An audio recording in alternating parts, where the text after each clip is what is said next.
to not do anything. Yeah, and this sort of lends back to there's in smaller steps and smaller chunks. And we did hear from one agency that did their entire portfolio within 5 or 6 years and how aggressive that was. And that's a lot. I wasn't going to name them.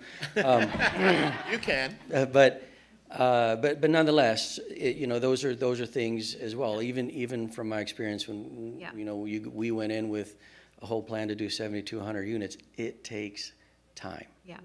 And I think And that's it it's important framing as we start having these conversations Right. In the community. Like, this is not a, should we? It's a, Right. something needs to be done. Right. And out of all the avenues and pathways that we have, they're limited, right? With the way we're organized, how we're funded and all of that.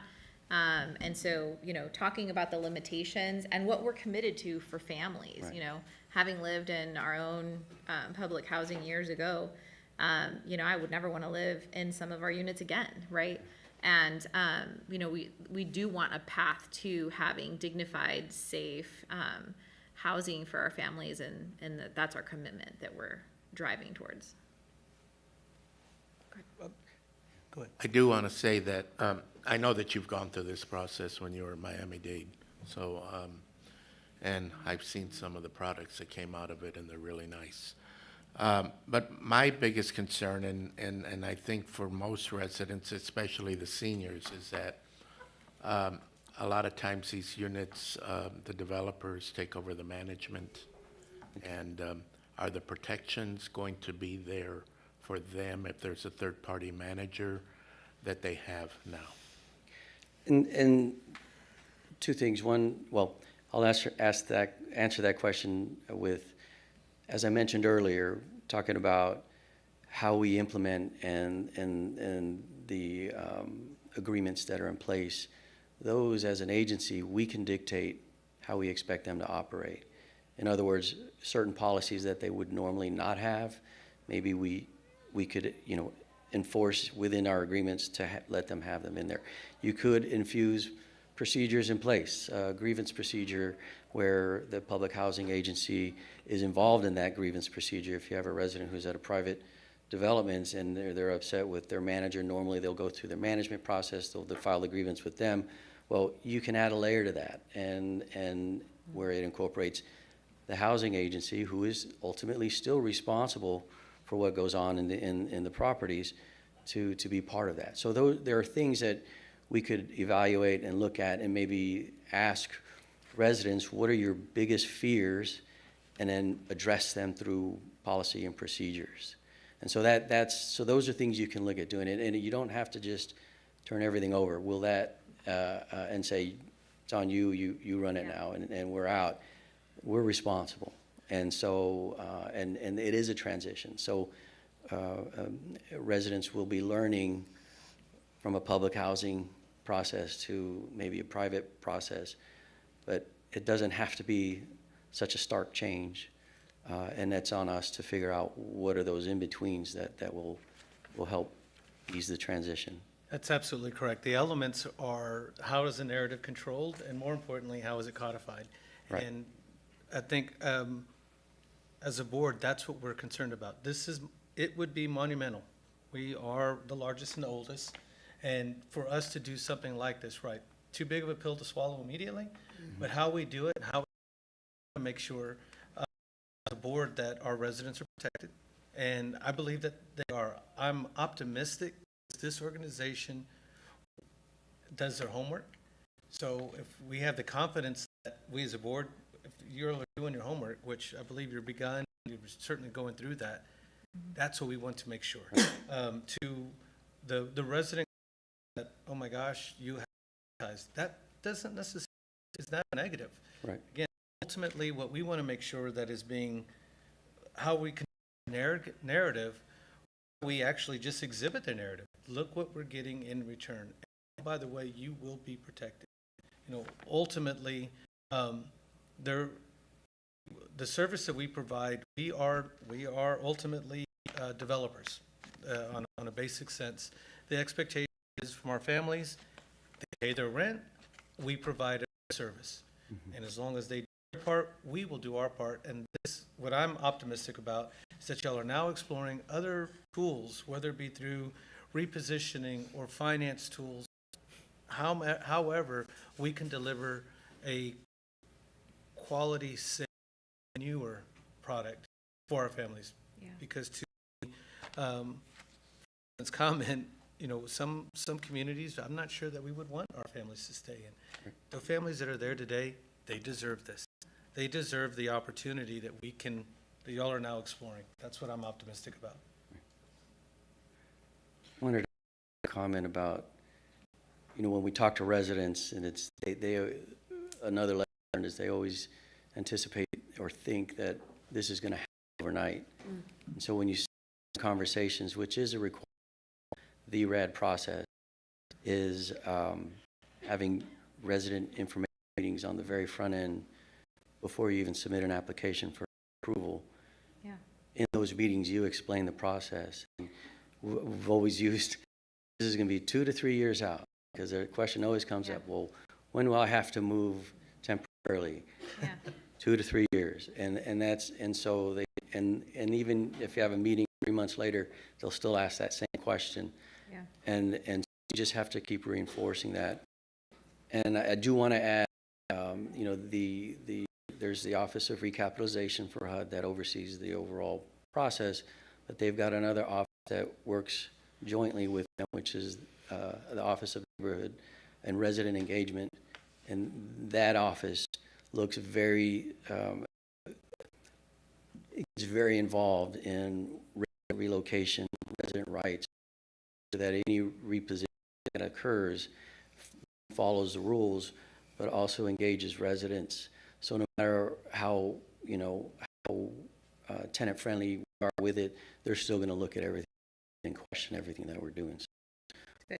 Want to make sure that everyone knows that as well. I just wanted to add a comment, also taking in consideration that when we present these meetings, that we're fully transparent. Like if something didn't go through, you know what, it didn't go through, we're back to step 3, and having that integrity and that empathy of looking at our vulnerable population, such as our seniors. Yes, our seniors and everybody deserves, to have a great home, to feel happy and everything, but it's hard when a senior is depending on their Social Security of $800. That uncertainty is, I can't even afford if I'm in a walker to get the service, like to be able to move and be able to afford it, right? That's or people that are on $400 a month that can't afford, moving. And so it's just like that uncertainty makes people feel like, well, I'm really doing it in the best interest of right, or the resident. Let me add something that I made an assumption everyone knew, but maybe not.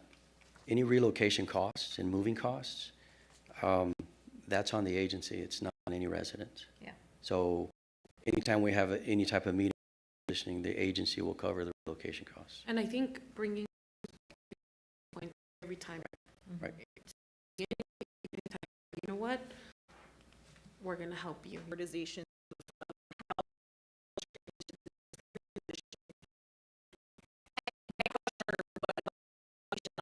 policy or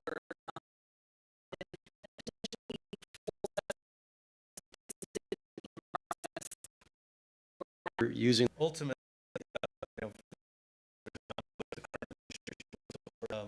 where would all City like this. the reality, That to Commissioner Garcia Diaz is it's in the making. This Yeah. is not something that's recent. What's kept this going over 2 decades is bipartisan support. You've heard me say before. On the Hill, at the end of the day, they hold the purse strings. They decide where the funding goes. And so if anything, this is a program that's improved over the last decade. And it's rare to have a government program actually get better. And this has actually gotten better. They've managed tweaks and made it a better program. And again, there's political support on the Hill. In fact, just a recent continuing resolution last week, they've added additional monies that were not in the FY25 budget for project-based vouchers and additional assistance in that space. So if anything, I anticipate additional support, political support moving forward, as we've seen the last 2 decades. Yeah. And I did want to add that one of the interesting points as we were getting our presentations As I mentioned, the blended is something new. So again, I think that the administration is looking at the developments that have been made as learning just as much as, you know, every time we do something, we learn. So I think they have realized that is something that developments, housing authorities would want to take advantage to have a blended approach as they reposition. So that is something new that just came out in January. What are I saw we had next steps and you all, you know, went through those, but in terms of like next steps related to any kind of timeframes? We wish we could have moved yesterday. That's how fast we want to move. It's been 7 business days since we had this staff workshop. And so we need additional time to look at the immediate next steps. But to Lorraine's point, there is some low-hanging fruit with some, maybe our affordable housing communities that are easy. They don't require major development. It's just a quick conversion to increase that subsidy. So that way the organization is not bleeding, right? Right now the organization is financially bleeding. So we can help address that by doing quick conversions. And that requires us just submitting the application to HUD and to move that process along. So we can do that today if we wanted to. But again, we want to be methodical. We want to be strategic. We don't want to be knee-jerk. Yeah. So we need just a little more time just to make sure we get all of our ducks in a row. Got 14 minutes before. We have 14 minutes. We can work on it. As there's community engagement and that if there's any way that, if it makes sense for any of us to be invited to any of that, it'd be great to see how these conversations are going out in the community. And then just as a board member, if there's any way that we can be helpful in talking about this or, you know, I would say personally, you know, I'm not going to speak for the board, but, you know, you're not alone. And if there's any way we can be helpful in navigating any of these conversations, please let me know. We've listened to our counterparts across the United States, certainly within the state. We don't know everything, of course, how it affects it. That's y'all's role. But we want to make sure that we're giving all the support because we certainly believe in it. At high level, what we know, we believe in it. I think our communities, our families that we serve deserve us to explore it. I think y'all are doing it the right way. And if there is low-hanging fruit, let's do that, and then we move from there. Commissioner Powell, did you have any comments? I don't want to put you on the spot, sorry. No, I'm just, you know, having been involved in affordable housing finance for years, I'm well aware that we're very, very behind the curve here. And I think that the indicators that we're getting out of DC about the precariousness of our reserves and about future funding, the case that's been presented about 154 years and $500 million of deferred maintenance, that's the absolute best case scenario. Right. And I think we sit here month after month and we listen to residents come in and talk about security issues and bugs and heat, and to not have the resources to do anything about any of that is, I think as our CEO said, that's the worst case scenario. Yeah. You know, we hear what people say. It's not that we're not paying attention. We're hearing it. We just can't do anything about it right now. And I think that what we're saying is that's no longer an acceptable answer, that because there might be a downside at some point, we can't do anything. Yeah. So. Great. Mr. Chair, if I could just summarize quickly. Please. I think we're going to get pushback from a lot of folks who want to maintain the status quo, who say everything is just fine, leave it as is. And so we need to be ready to stand as one voice to say, no, it's not acceptable. And in fact, let's take you and walk you to one of those units and invite you to spend one night in there, and then we'll have a different conversation the next day. So I think we need to be steadfast and strong about that. I think our motive has to be clear, that we're a nonprofit, we're housers. Our job is to house people. And when we hear issues or suggestions that we're trying to privatize, that it could not be farther from the truth. We are trying to preserve our public housing stock, and this is the way we do it. It requires public ownership for the foreseeable future, and it requires that affordability remains affordable forever. So we're strengthening our stock, and I want to make sure that's very clear in terms of our motive. So. I think if I can just say something to what you just said, you know, if there's at any point, typically when that happens, it's, you know, the voice of a few speaking for the many. And so, you know, whatever we need to do to ensure that, you know, if we're talking about a community, a specific facility, community, that it's not just one or two people speaking for the whole community, but that those other voices who are like, hey, yeah, we want something better, and that's not my voice that they're sharing, that we can ensure that there's equity in voice, because that's often what happens. You'll get one or two people who deem themselves the voice of the community speaking on behalf of others, and those most impacted are wanting something different. And so we should, you know, I think we know that and can point that out and make sure other voices are heard too. Great point. With that, Mr. Vice Chair? Before we go into the Las Varas PFC meeting and to close session, I want to thank the Mirasol Homes staff, the community manager, Carmen Garza, the assistant manager, Rebecca Leal, the senior maintenance tech, Ronald Trevino, the resident service specialist, Imani Harris and Sarah Lee, and the leasing agents, Steve Lerma Jr. and Jessica Garza. Thanks for hosting us today, and we greatly appreciate what you've done and what you're doing here for the community. Thank you. Good job.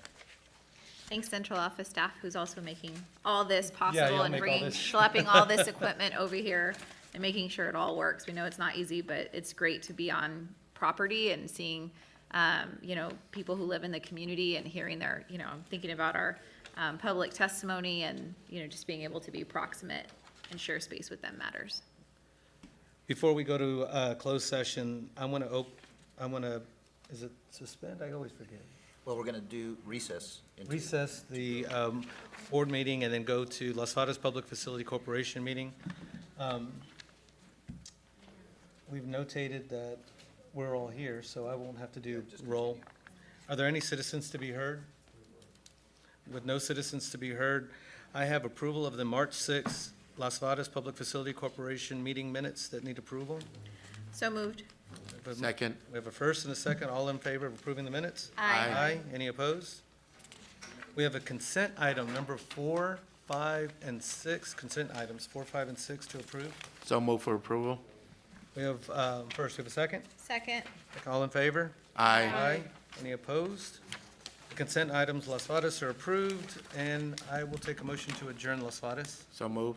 Second. We have a first and a second. Las Varas is closed. We will open up special board meeting, and Counselor, can you read us? Yes, sir. The board will be convening in closed session to discuss personnel and consult with its attorney under sections 551.074 and 551.071 of the Texas Government Code, specifically to discuss and consult with the attorney regarding CEO assessment and goals, CEO search, CEO job description, and related matters. The board will also be convening in closed session to discuss real estate and consult with its attorney under sections 551.072 and 551.071, discuss and consult with the attorney regarding the partnership evaluation. And finally, the board will be consulting with its attorney under section 551.071 to receive a litigation update. The time is, somebody, 3:53. Thank you. 3:53. All righty. Thanks. Close session.